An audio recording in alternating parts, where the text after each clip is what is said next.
Assalamualaikum warahmatullahi wabarakatuh. Kami akan menjelaskan tentang prinsip kerjasama GRIS dalam podcast Keisa Lepronka dan Marlo untuk memenuhi tugas ujian tengah semester mata kuliah pragmatik dengan dosen pengampu Ibu Yesi Mailani MPD. Sebelumnya, izinkan untuk memperkenalkan diri terlebih dahulu. Saya Abim Sulistyo Ramdan dengan NIM 232100006 beserta dengan rekan saya Ridwan Hidayat dengan NIM 232100098. Untuk mengefisienkan waktu, marilah kita langsung saja ke pematerian. Baik, yang pertama ada latar belakang.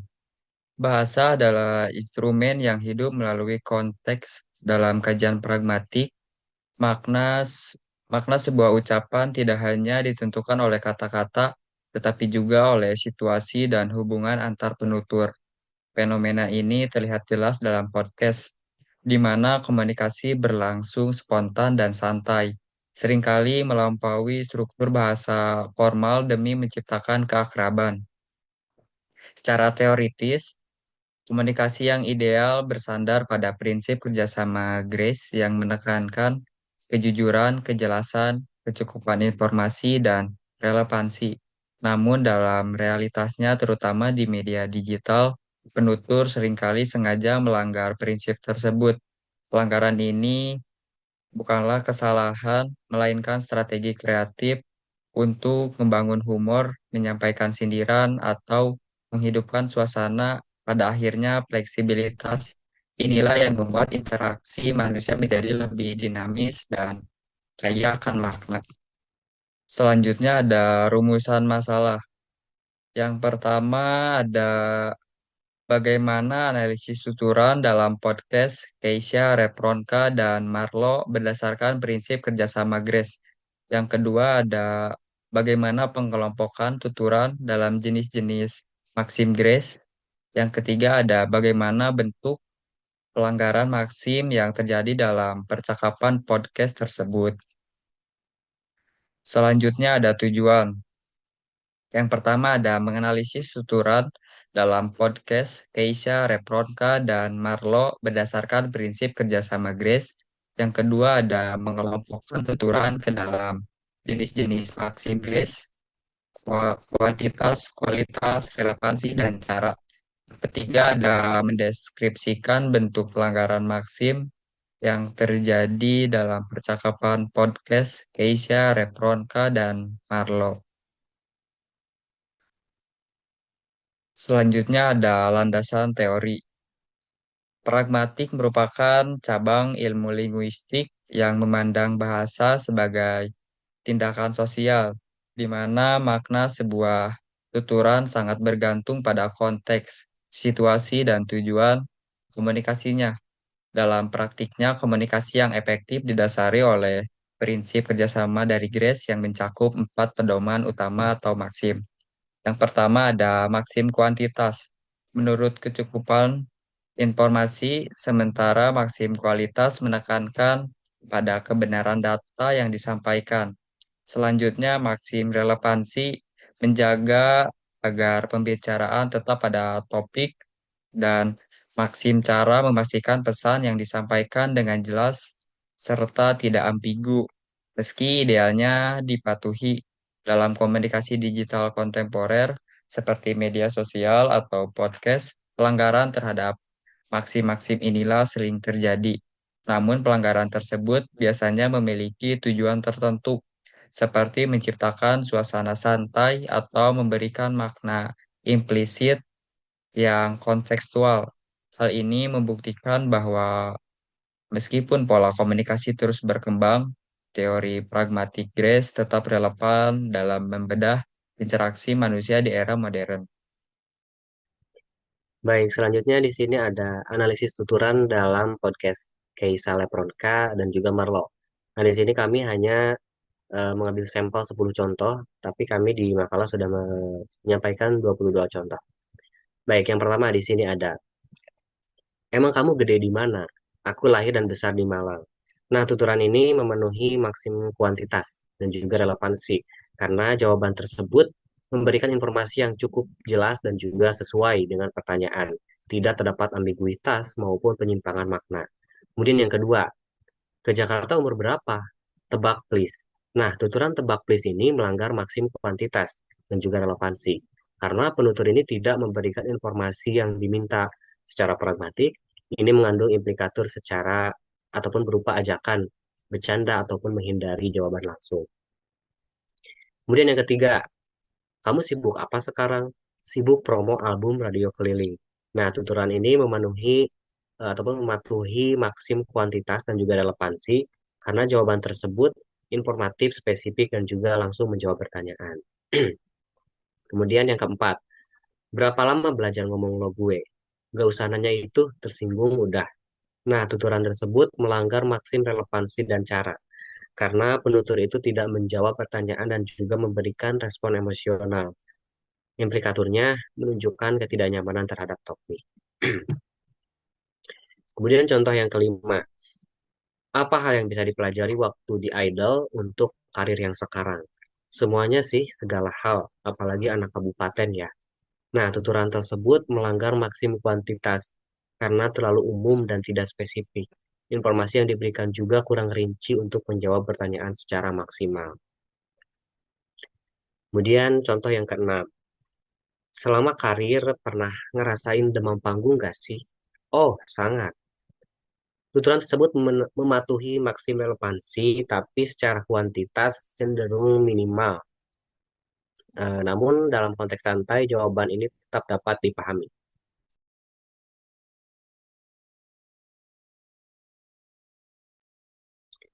Kemudian contoh yang ketujuh, hal apa yang paling lu nikmatin sebagai musisi? Nyanyi. Salah ya? Bener kok. Nah, tuturan tersebut itu melanggar maksim cara karena tidak disampaikan secara runtut dan cenderung ambigu. Ada unsur defensif juga yang menimbulkan implikator bahwa penutur merasa jawabannya dipertanyakan. Kemudian contoh yang kedelapan, cara lo menghadapi haters dan juga komentar negatif. Emang harus dihadapi ya? Nah, tuturan tersebut melanggar maksim relevansi karena tidak menjawab pertanyaan secara langsung. Implikaturnya menunjukkan sikap retoris atau sindiran terhadap konsep menghadapi haters. Kemudian, contoh yang kesembilan, hal apa yang membuat lo ingin terus berkarir di industri musik? Ya, karena ingin berkarir, tuturan tersebut melanggar maksim kualitas dan cara karena bersifat tautologis ataupun berulang tanpa makna baru dan tidak memberikan informasi yang jelas. Kemudian contoh yang ke-10, ada gak penampilan yang paling berkesan? Ada, kan lu cuma tanya ada apa enggak. Nah, tuturan tersebut itu secara literal memenuhi relevansi, tetapi melanggar maksim kuantitas karena tidak memberikan penjelasan lebih lanjut. Implikatornya menunjukkan penegasan terhadap bentuk pertanyaan. Kemudian ini ada pengelompokan tuturan dalam jenis-jenis maksim grace. Nah, di sini kami mengambil contoh setiap maksim itu dua contoh. Yang pertama ini ada maksim kuantitas. Nah, di nomor satu ini, contohnya itu aku lahir dan besar di Malang. Nah, ini kenapa masuk kuantitas? Karena informasi ini cukup dan jelas. Kemudian nomor tiga, sibuk promo album radio keliling. Kenapa nomor tiga ini juga masuk ke dalam kuantitas? Karena jawabannya informatif. Nah, kemudian di sini ada maksim kualitas. Saya mengambil contoh nomor 9 gitu ya. Ya karena ingin berkarir. Nah, kenapa sih eh, tuturan itu masuk masuk ke dalam maksim kualitas? Karena jelas dan juga bermakna. Kemudian nomor 11, karena didedikasikan album pertama untuk keluarga aku yang support aku. Nah, ini juga masuk ke dalam maksim kualitas karena benar dan jelas begitu. Kemudian ada maksim relevansi. Di sini saya mengambil nomor 2, tebak please. Nah, sebetulnya ini masuk ke relevansi, cuman tidak tercapai maksim relevansinya karena tidak menjawab pertanyaan. Kemudian di sini juga ada nomor 8. Emang harus dihadapi ya. Nah, ini juga masuk ke dalam maksim relevansi, namun sama tidak tercapai relevansinya karena memang si penutur itu malah bertanya balik begitu. Kemudian di sini yang terakhir ada maksim cara.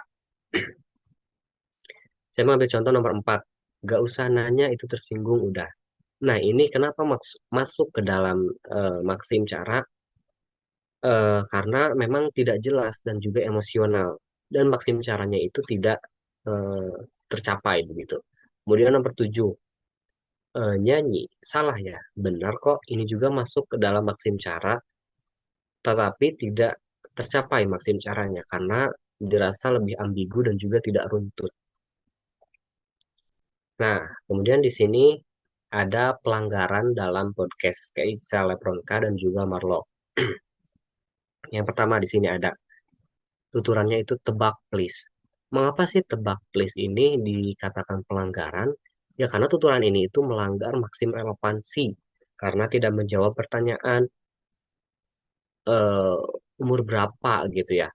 Harusnya kan kalau misalkan ditanya seperti itu yang langsung mengucapkan umurnya begitu. Tapi dia malah mengalihkan menjadi permainan begitu. Implikatornya itu penutur itu ingin menciptakan suasana santai atau menghindari jawaban langsung.